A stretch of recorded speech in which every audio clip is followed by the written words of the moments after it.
high on the agenda of policymakers in Guyana is the need to ensure that systems in place to facilitate the growth and development of the country's natural resources sector are transparent and provides for full accountability. I am Ernestine Leonard, and this week on Eldorado Shines, we will be taking a closer look at measures and latest technology being employed in some of the key agencies which fall under the Ministry of Natural Resources and the Environment.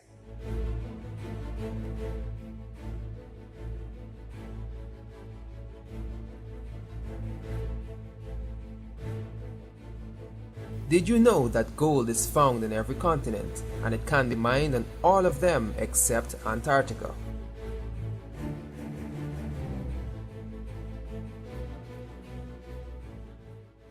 Tasked with the responsibility to effectively manage Guyana's forest resources, the Guyana Forestry Commission, as well as other agencies, has been using cutting-edge technology to monitor remote locations across the country. A Geographic Information System, or GIS, integrates hardware, software, and data for capturing, managing, analyzing, and displaying all forms of geographically referenced information. GIS allows us to view, understand, question, interpret, and visualize data in many ways that reveal relationships, patterns, and trends in the form of maps, globes, reports, and charts. In Guyana, its use is concentrated in the natural resources and the environment sector for use in land boundary demarcation, overlays, and monitoring. So basically the system was introduced sometime during 2001 to forestry, and we use it initially to manage concession data. Concession data being the allocation of forest plots for production use. And then we started gradually to move into the use of the GIS system to do remote sensing. Basically, a geographic information system consists of hardware, software, data, people, and procedures. Some people add and subtract a few of those items for it. But what it is computerized mapping of various quantities on the surface of the earth, sometimes above and sometimes below also, in a computerized environment where you can run various types of analysis. Since 2005, there has been significant development of GIS within the operations of the Ghana Geology and Mines Commission, the Ghana Forestry Commission, the Environmental Protection Agency, and the Ghana Lands and Surveys Commission. The advent of the Low Carbon Development Strategy, also known as the LCDS, has seen significant development of data and technology within the Ghana Forestry Commission. Both the GFC and the GGMC are dependent on GIS for a significant amount of their day-to-day operations. So in terms of responsibility, we have the management of the small concessions unit, which we call the SFPs. And the SFPs are the smallest allocation of state forest for production use.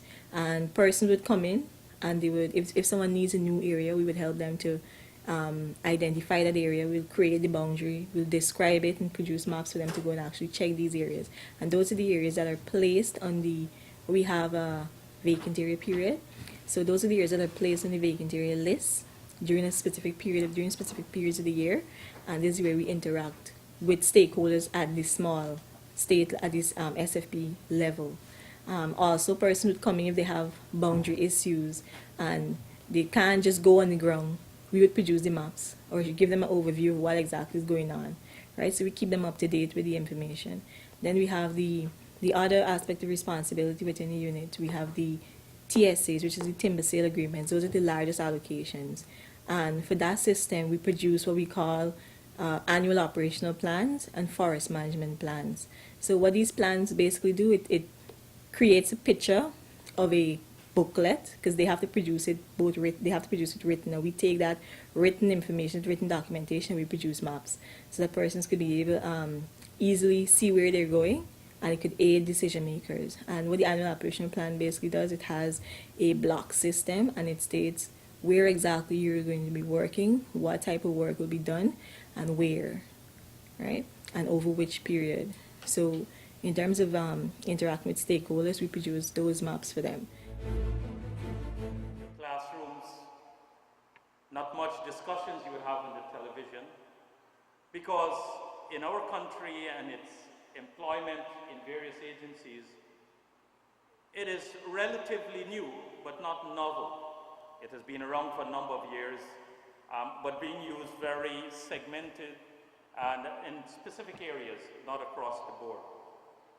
And we do hope that through activities and occasions such as this, and engaging you, young people, as we've engaged other stakeholders, that we can see a better appreciation as to not only the value, the use, but also the skills opportunity, the professions that can be developed within this new, widening, growing area of GIS technology. But also importantly today, we have decided that we will merge another development, another progress that we've made working with our partners from the European Union, and that is to talk a bit about our national land use policy. We're a country blessed with a very large land area. To give you an example, the size of our rainforest, which is about 85% of our total land mass, is in fact bigger than England. So you can appreciate Guyana in terms of land mass in that regard. And if you talk about the Caribbean islands, you know, one of our islands, take for instance Leguan, would be twice, thrice, and sometimes 4 times the size of one of the countries within the CARICOM or one of the Caribbean islands. And I wanted to give you that appreciation when we talk about the land mass and the size of our country. And within this land mass and within our geographical space, we have tremendous amount of resources, and we also possess a great deal of potential. But to develop those resources and, as it were, to maximize the potential, we need to do it in a very planned, a very organized, a very systematic, and in a very scientific way. And one of the mechanisms and one of the ways in which we can do so is if we develop a national land use plan.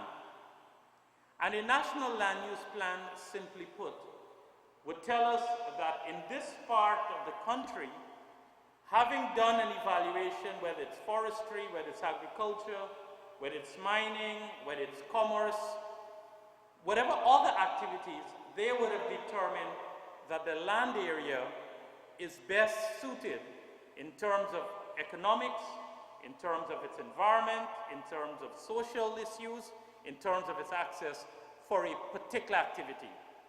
So we are moving away where someone wakes up one morning and decides that he's going to start a farm on the highway and decides that he's going to go and plant rice. Or if we go into our hinterland and someone identifies an area and decides, well, you know what, I'm going to start a mining operation, or I'm going to start a factory in a different area, or I'm going to engage in a particular crop, or they see an area and decide, well, this is best suited for forestry. Or an investor comes into the country and says, well, I've passed, you have an area, say in Region 7, in the Upper Mazaruni area, take for example, and I think that is best suited, say for us to establish a large-scale cultivation, when in fact there are other things such as energy development and so can be done. But in the absence of a national land use plan, and in the absence of a regional plans, because as part of this project with the EU, we've not only developed a national land use plan, but we've started to develop regional land use plans. And I give you that insight because as young people, you will be the future leaders, and you want to ensure that the decisions that we make today are sensible, they're sound, they're wise, and they're visionary. So that when you inherit offices and when you inherit, as it were, the management of this country, be it private or public sector, you can rest assured that the decisions that were made in 2013, by the time you, in the next 5, 10 years, that you would have been in charge of taking up those responsibilities, that the decisions that we made today were smart ones.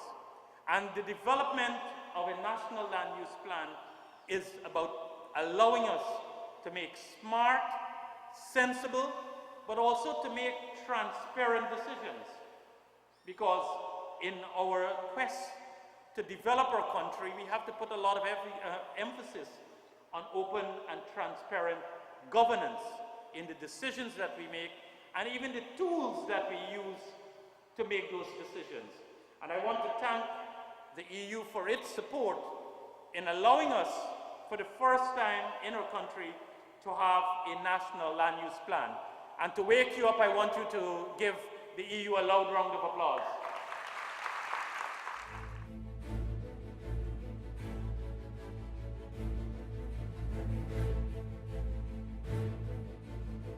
Did you know that an environmental impact assessment is a study best carried out at the planning stage of a project to identify and assess the effects the project may have on our environment and well-being?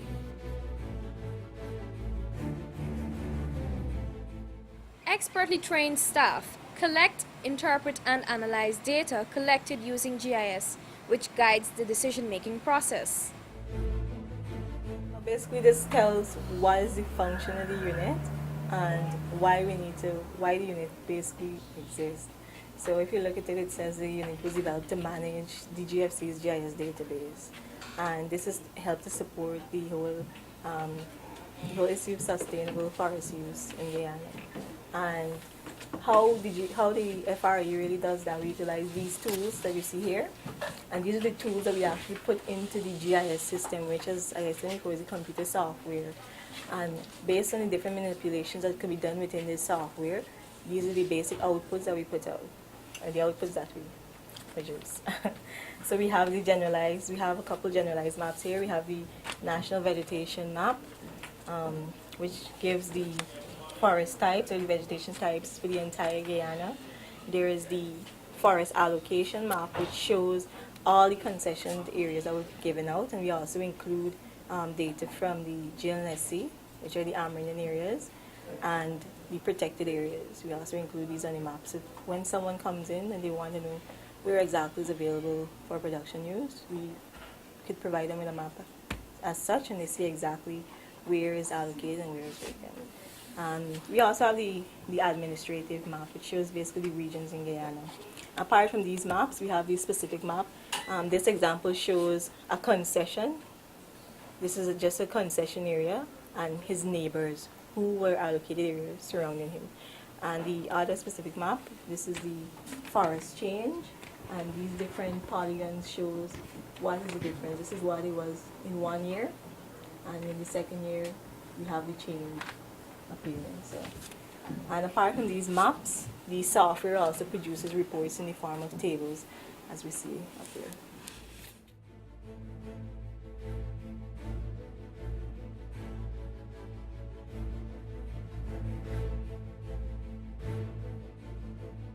Did you know that noise pollution affects both health and behavior? Noise pollution can cause annoyance and aggression, hypertension, high stress levels, among other ailments.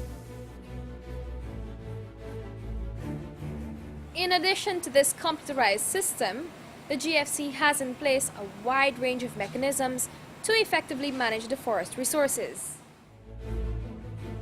We have a lot of systems in place as GFC, but the FRU focuses on the GIS system.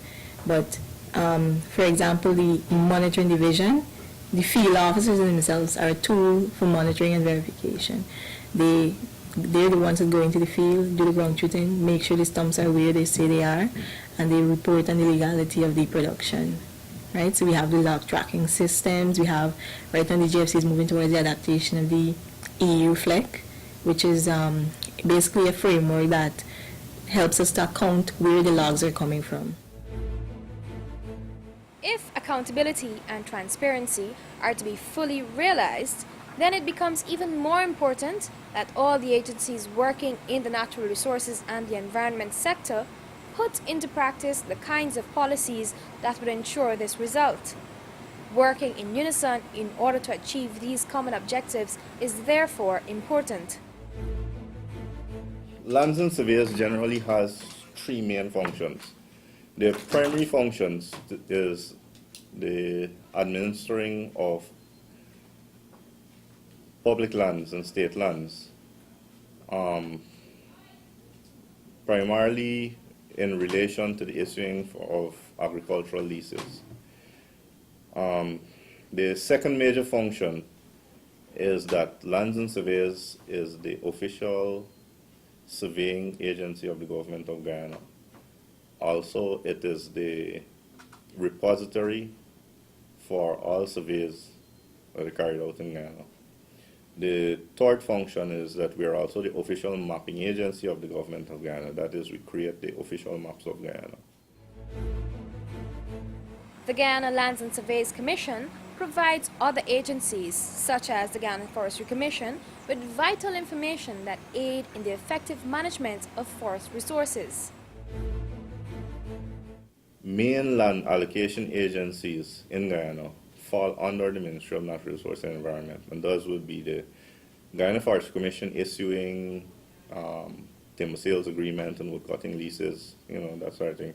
The Guyana Geology and Mines Commission issuing various types of mining license and permits, and the Lands and Surveys Commission, which is responsible for agriculture and a few other types of land-related issues for which we issue leases for. The question now comes in, how do we manage the land in Guyana, manage it properly, without putting the information from these three agencies together where you can have a holistic view of the situation. You would typically end up in situations where you'd have mining, overlapping forestry, maybe overlapping a titled Amerindian land, and agriculture is also in the mix. So you need to provide an accurate picture of where the land allocation is in Guyana.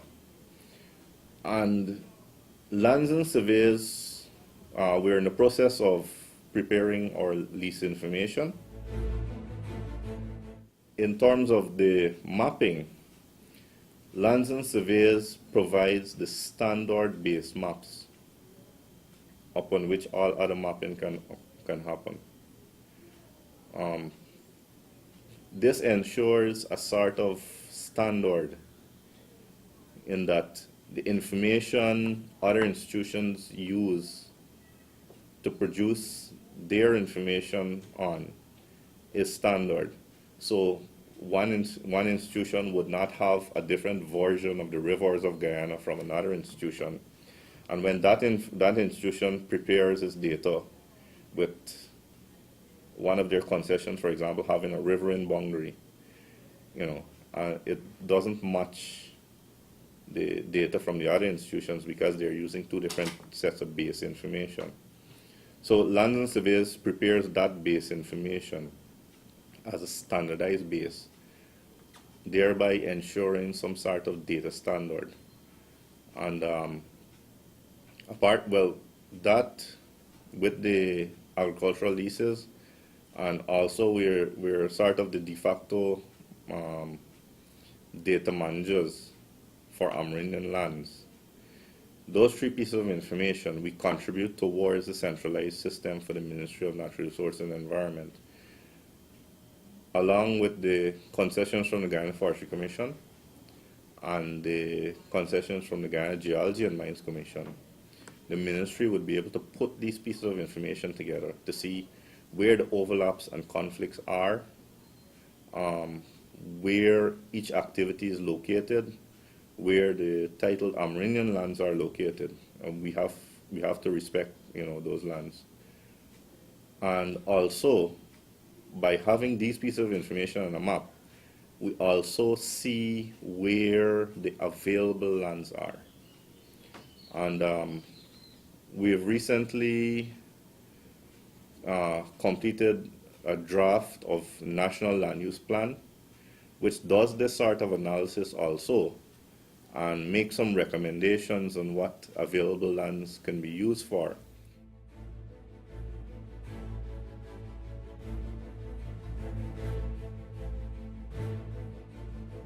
Did you know that gold is found in every continent and it can be mined on all of them except Antarctica?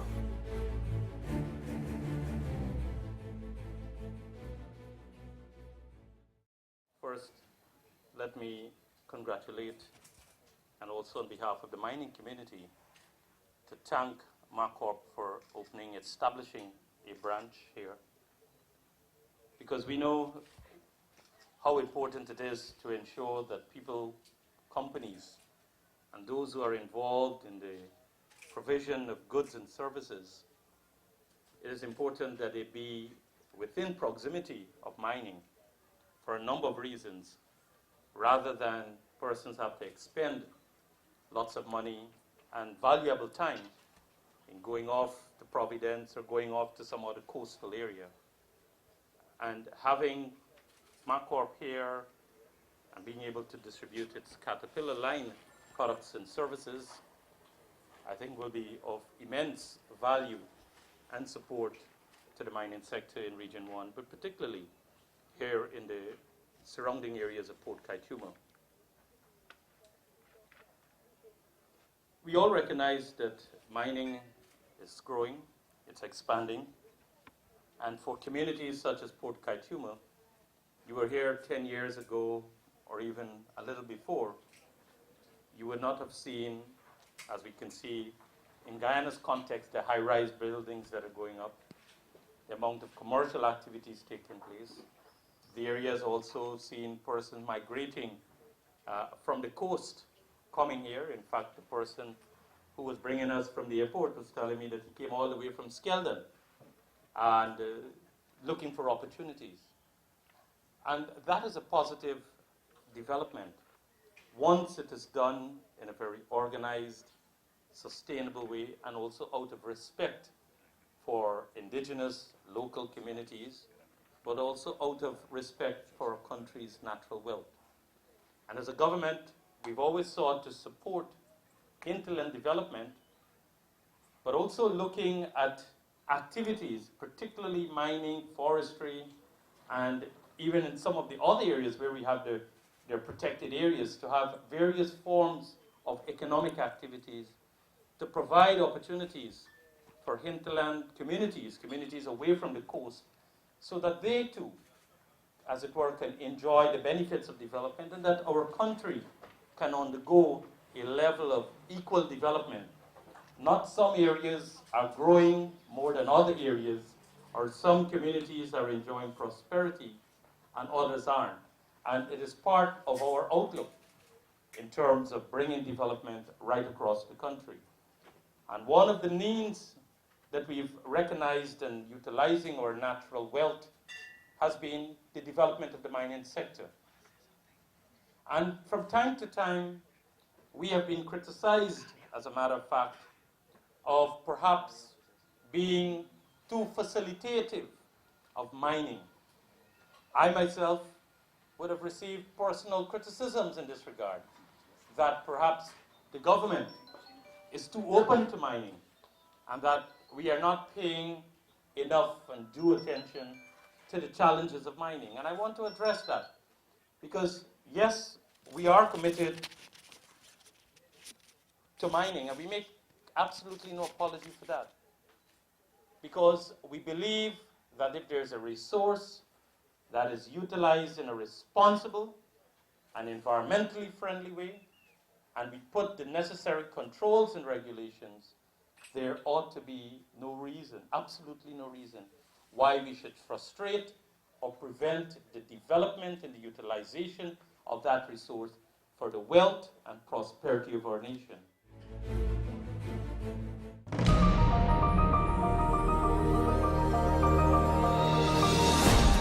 Welcome to Guyana, the gateway to South America.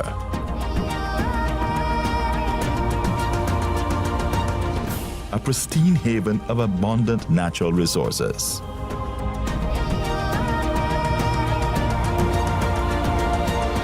We are a nation born in sacrifice and enriched by our togetherness.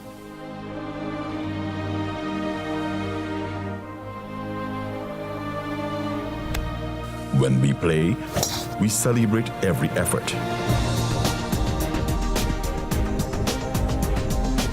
When we celebrate, we salute more than success.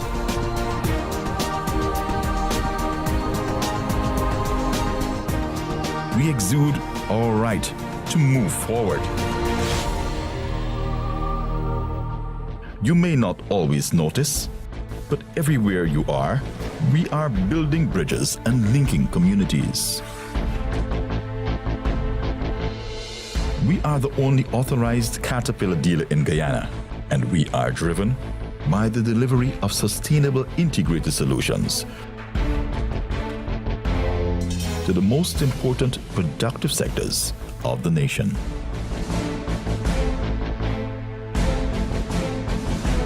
It's not just what you build, it's how you build it. Your success depends on the foundation it's built on.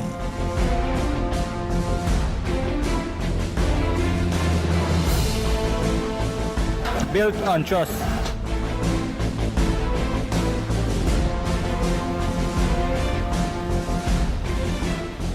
Built on culture.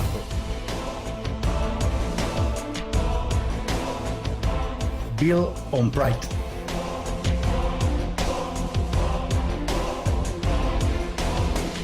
Build to last.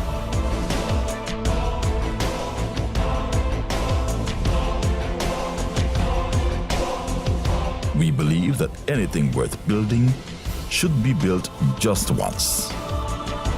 That is why everything we do is meant to move you forward.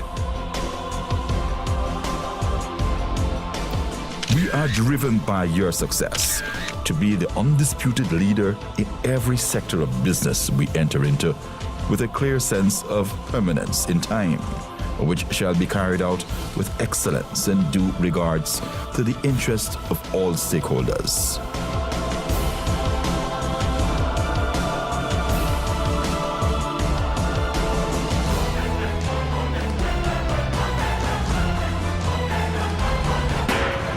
MACOP, let's build Guyana together.